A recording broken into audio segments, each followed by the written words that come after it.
Welcome back to the morning show on JTV. Our show is brought to you today by Vermeulen's Home Furnishings, now in their third generation, but I really like their fourth generation, who made that second free throw yesterday to help us get into OT. Great job, Reese.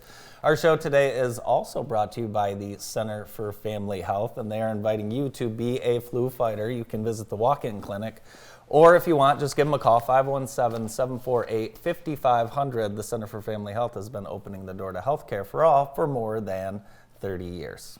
And here with JTV Extreme Sport Specialist, we've got Dan Machnik and Mike England from Willis and Machnik Financial Services. Welcome, guys. Good morning. How are you guys? Happy Monday. Happy Monday. That was quite a free throw. Oh my God! Yeah, Dan was in the audience. Oh, you were? I was. Did you lose consciousness at all? No, I didn't. I was fine. I was breathing through it, Andy, but it was intense. Yeah. It was intense. Was the celebration pretty The celebration huge? was pretty huge, and I think Coach Hawley had to remind the girls, "Hey, we still have overtime." Yeah, here. they thought we could won the game. But it was a great comeback. 3 points with less than a minute to go. fun. That's tough for the that's girls. incredible. So they did a great job. A lot of fun. Good job, Coach. Thank you. Now, like you said, more extreme. Dan's fresh off the big slopes. That's right. The big slopes. So, one, I'm glad you made it back alive and in one piece. But tell us a little bit about where your early travels have taken you this year, Dan. Well, it was a lot of fun. So my good friend Mick Fallahy, whom you likely know, is a good attorney in town and good friend, and he put together a backcountry helicopter skiing excursion and Telluride. Oh, my stars. So we had a few days on resort and then one day in a helicopter chopping around to the backcountry, and that peak behind us there, as you can see, is at 14,000 feet. So we were skiing at around 13.5 on that particular run. So not only do you have to kind of be able to point your skis down the hill, but you have to be able to breathe at the same time. So, and there's you. Yeah, and that's me tentatively working down about a 35-degree slope there. So it was.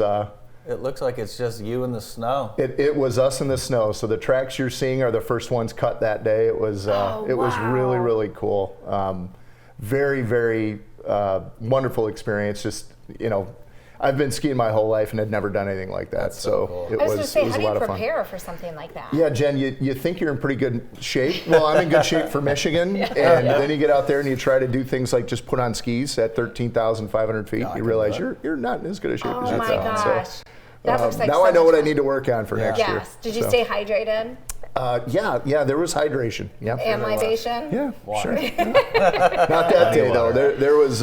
You stuck to the book. Oh yeah. That's cool. Oh good. Well, welcome back. You made it back Thank in you. one piece. No injuries. Sure did. No injuries. No, sore muscles here and there, but no, we all made it back in one piece. Nice. Not the worst for wear. And Mike was holding down the fort, Right. as they say, for everyone. Yeah. 2022, what a wild year, really, for the world. Yes. But it was a great year for Willis and Machnik. You are now a partner. Oh, congratulations! That's a big deal. Talk a little bit about what you guys do, how 2022 was, and maybe some of the challenges and successes you guys had. Sure. Well, 2022 was a rough year, in the markets, and so we've had a lot of conversations surrounding that.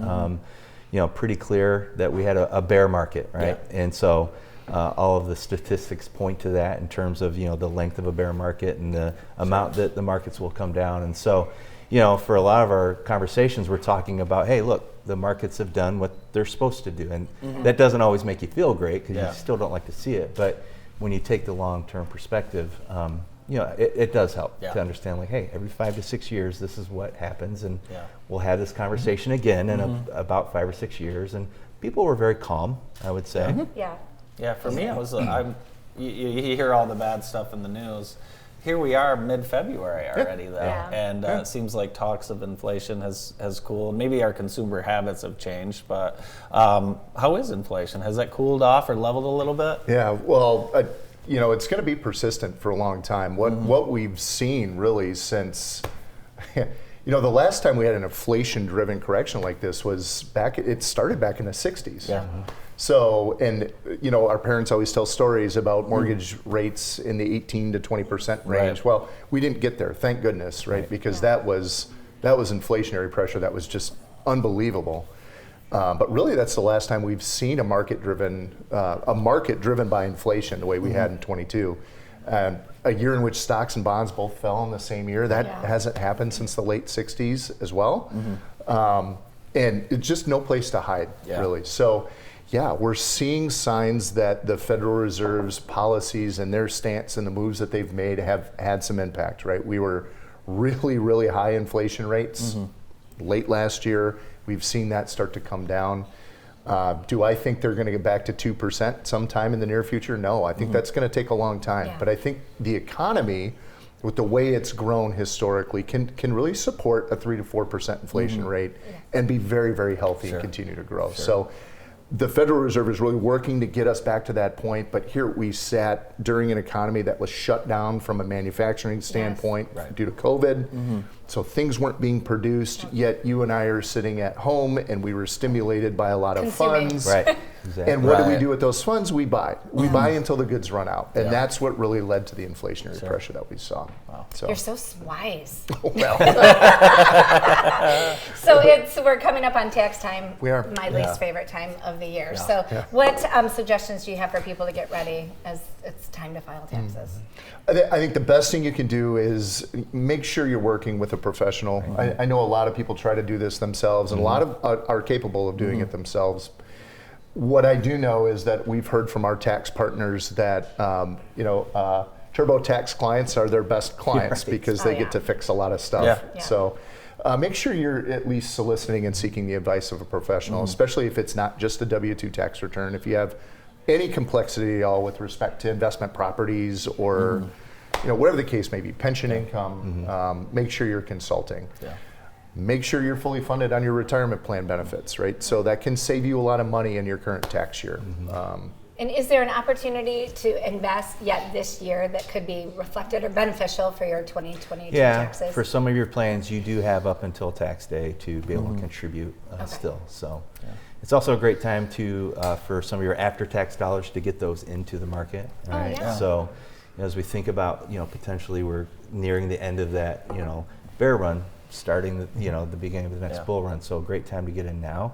And of course, we focus a lot on tax investing very tax smartly, right? And so be a good time to be thinking about that. Yeah, it's true. What Mike is talking about is the markets tend to predict what's going to happen in the economy 6 to 12 to 18 months into the future, right? So as we're in a recession, which we do think might happen in 2023, the equity markets will likely perform relatively well because they're already pricing in the subsequent recovery. So it is a good time. You've got cash on the sidelines. You were kind of hiding from that bear market last year.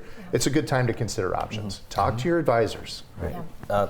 There's a lot of people who don't have advisors. There's a lot of people who think they need a piggyback bank full of millions of dollars before they go see a financial advisor. Is there, and let's talk a little bit about what that first visit is like with potential clients. Yeah, well, first of all, we don't have minimums. Right? I know some advisors do, but we don't. And so we take a lot of meetings with people that are just starting out, or they've been investing for a while and maybe they've tried it. So we have a lot of those types of meetings where, hey, I've been doing it, I've had some nice wins, I tried meme stocks for a while, but they reach that point where they just need to take their hands off the wheel. Right, need a professional. Yep, exactly. So honestly, a lot of our first meetings are simply interviews, right? And so we do ask them to bring in statements and things like that, but then we'll just sit down and talk, right? And find out where they're at. We do a lot of planning, and so we need to figure out what's going on in their financial worlds and start building around that. What would you say to a viewer that's sitting at home and thinking, I have not planned appropriately? And come see us. Is it ever too late? No, never. We have clients that come in that, we love seeing those 18-year-olds. They're starting to get their first paycheck. And we see that a lot, quite frankly, and sometimes those are the more fun clients. But we also have people that come in and they've said, I'm thinking about retirement and I really haven't started. That's fine. We can get you going in that and you guys direction. You guys have clients that you guys have worked with for 30, 40 years? Absolutely. We do. Yeah, we find that the way in which we interact with our clients and the relationships that we develop with them last a very long time, which is great.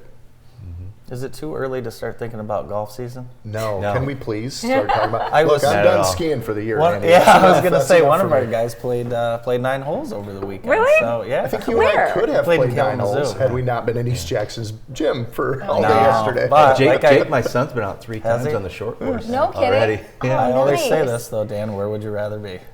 That was a lot of fun, wasn't it? It was a lot of fun watching those girls. Yeah, do it's that. just it's so fun. You guys are so involved in the community. Jackson, really because of our people and our community, has made it easier to support the community.